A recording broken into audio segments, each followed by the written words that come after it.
พิธีแห่นางสังขารประจำปีพ.ศ.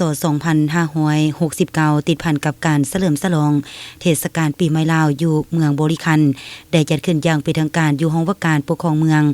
ในตอนบ่ายของวันที่13เมษายน2026เป็นเกียรติเข้าร่วมของท่านสมใจแก้วสุวรรณเลขาคณะบริหารงานภาคเมืองบริคันทางเป็นประธานกิตติมศักดิ์ให้เกียรติเข้าร่วมของท่านเลื่อนวิไลจันทราพันธ์รองเลขาคณะบริหารงานภาคแขวงบริคำไซท่านวันเลินปุยไมนีประธานแนวราวสร้างชาติแขวงบริคำไซพระอาจารย์ปันอินทวงศ์ประธานองค์การพุทธศาสนาสัมพันธ์แขวงบริคำไซมีการนำคันแขวงคันเมืองพ่อแม่ปตสมดาเผ่าบานเทศบาลเมืองเข้าร่วมเป็นจำนวนหลวงหลาย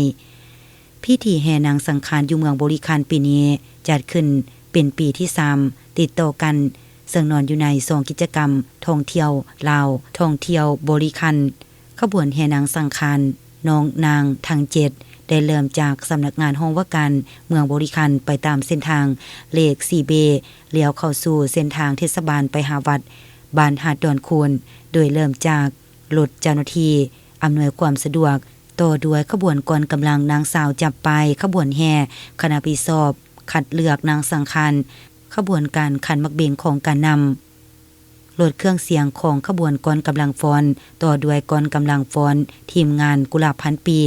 รถแห่นางสังขารกองกำลังนักเรียนครูอาจารย์เทศบาลกองกำลังมวลชนพนักงานทหารตำรวจรถเครื่องเสียงโป่งลางกองกำลังบานสีสวัสดิ์กองกำลังแห่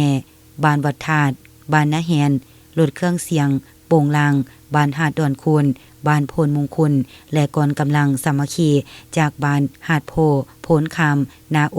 โพนทองนวลสมบูรณ์บรรยากาศของการแห่นางสังขารปีพ.ศ.